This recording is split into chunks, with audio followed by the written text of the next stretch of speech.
Assalamualaikum.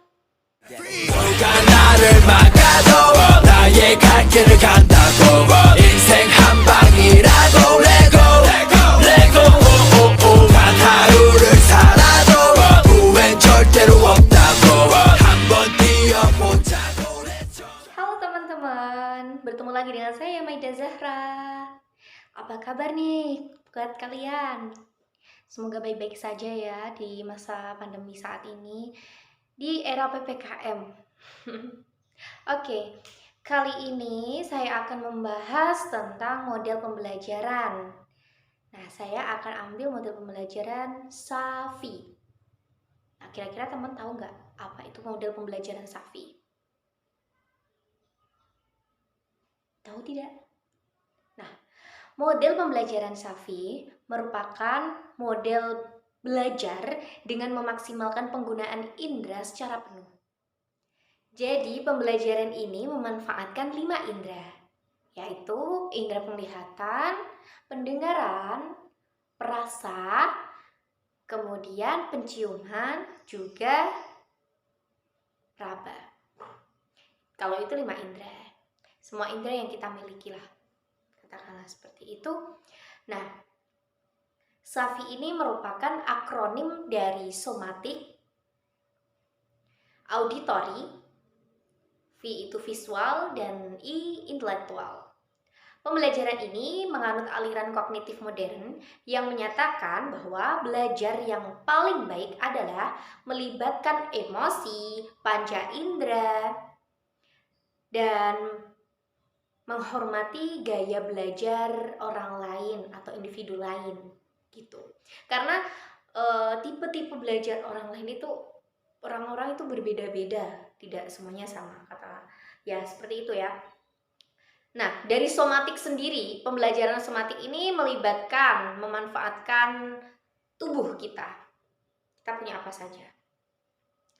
Dari mulai peraba, kinestik, fisik, kemudian menggerakkan tubuh.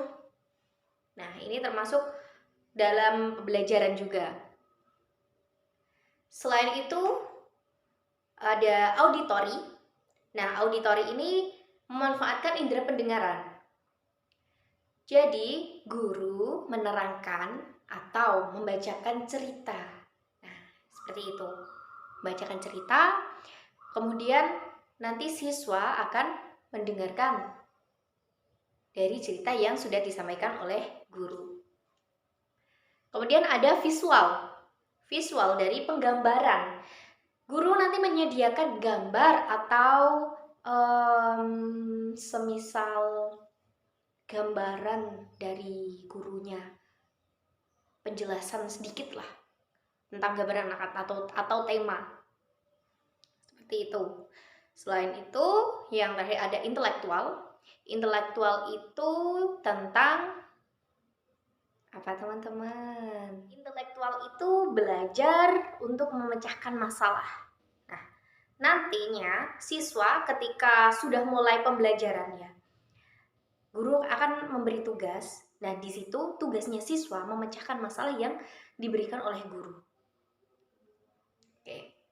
Sebelum kita praktek untuk model pembelajaran Safi ini, Safi seperti produk PK, tapi beda, pakai V, bukan F ya.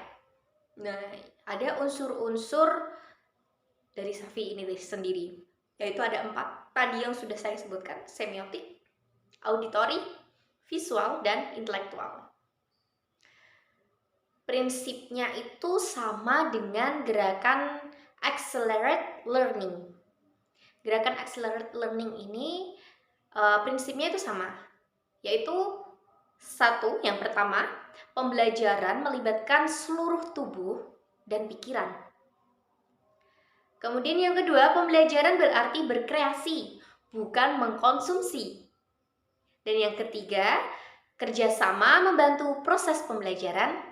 Keempat, pembelajaran berlangsung pada banyak tingkatan secara simultan. Dan yang kelima, belajar berasal dari mengerjakan pekerjaan itu sendiri dengan mengumpan balik. Kemudian yang keenam, emosi-emosi positif ini sangat membantu pembelajaran. Kemudian otak secara langsung itu aktif. Begitu teman-teman. Mari kita masuk pada tahap-tahap pembelajaran model Safi ini. Check it out. Ikuti terus. Oke, kita masuk pada tahap yang pertama, yaitu tahap persiapan. Nah, pada tahap persiapan ini, guru memberikan gambaran atau suatu cerita yang untuk didengarkan oleh siswanya, seperti itu, atau tentang teka-teki hal lain.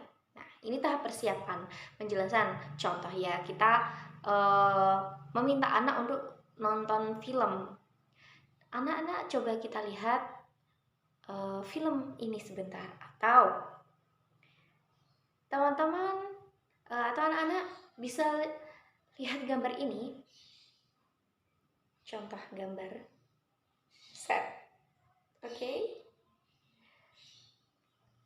Menurut kalian, ketika kalian melihat gambar ini, apa yang ada di pikiran kalian? Nah, kita mencoba memancing anak seperti itu. Ini tahap persiapan.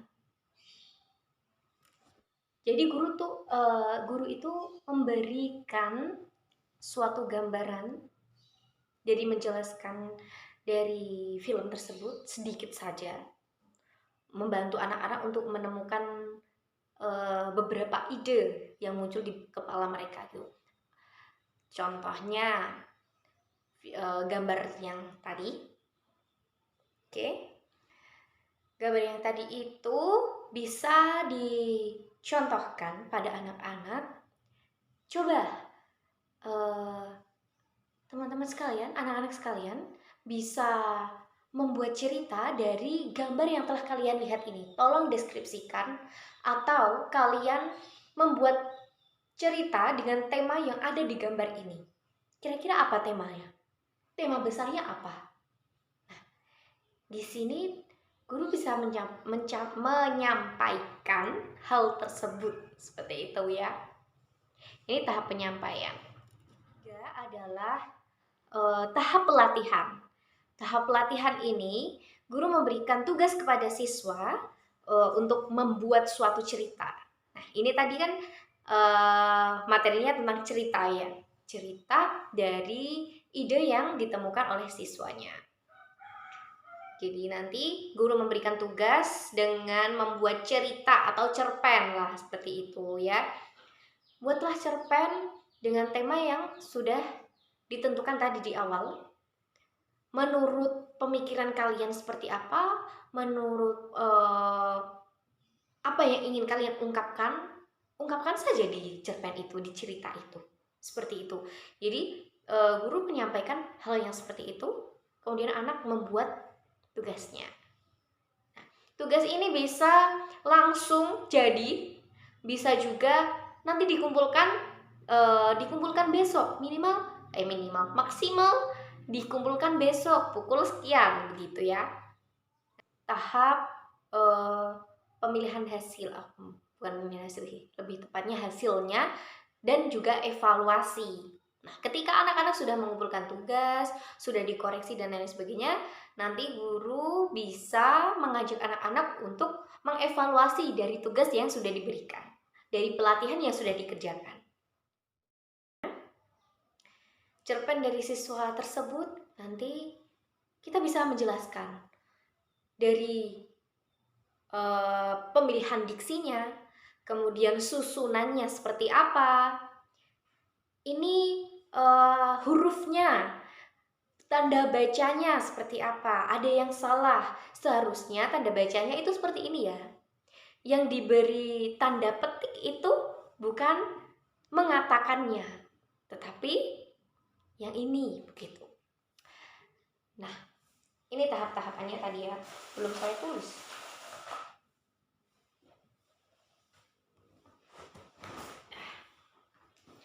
Jadi tahapannya tadi yang pertama ada tahap 1 persiapan, yang kedua ada penyampaian,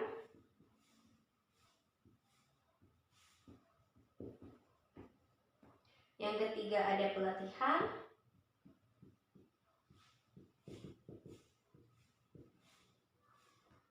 yang keempat penampilan hasil,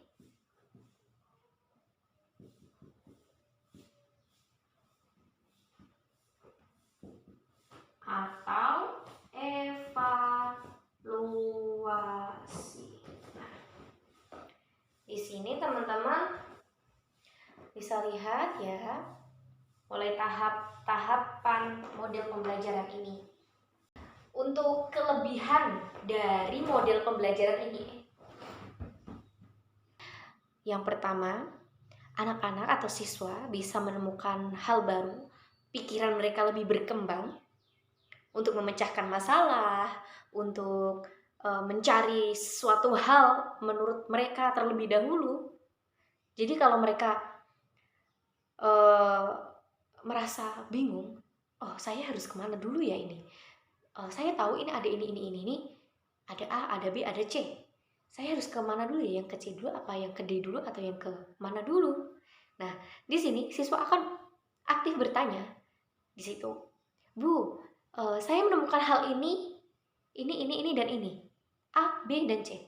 Saya harus kemana dulu? Saya harus mempersiapkan yang mana dulu?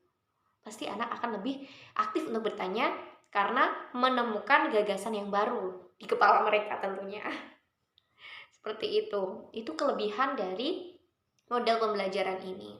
Kemudian ada juga kerja kelompok, kerjasama. Jadi anak yang lebih, katakanlah lebih bisa, lebih mudah paham, cepat paham, akan bisa membantu anak-anak atau siswa yang lamban untuk pemahamannya, seperti itu. Bukan tidak bisa ya, tapi lamban untuk pemahamannya. Mereka bisa paham, tetapi harus perlahan untuk menjelaskannya. Jadi temannya pasti akan membantu. Itu bentuk dari kerjasama untuk model pembelajaran ini. Kemudian kekurangan dari model pembelajaran ini, lebih tepatnya kasihan untuk siswa yang pembelajarannya lamban ya, seperti itu. Jadi ada juga tipe-tipe siswa itu kan bermacam-macam. Ada juga yang dikasih gambar tuh langsung paham. Oh, itu tuh gambar apa ya? Oh, ini tuh, oh di situ ada ini. Oh, di situ ada bangku. Oh, di situ ada anak kecil lagi lari ngapain ya? Kok di situ ada orang tua? Nah, seperti itu. Itu contoh anak yang aktif. Tapi ketika anak-anak yang berpikir lamban, itu pasti apaan sih itu? Itu gambar apa ya? Kita disuruh ngapain? Pasti mereka akan lebih banyak pasti itu apa ya? Tidak paham gitu. Perlu penjelasan yang lebih mendetail seperti itu. Itu kekurangan dari model pembelajaran ini. Karena model pembelajaran ini siswa lebih dituntut untuk aktif, untuk berpikir kritis terlebih dahulu. Seperti itu. Teman-teman sekalian, cukup sampai di sini. Sampai jumpa di video selanjutnya. Oke, tunggu ya teman-teman. Assalamualaikum.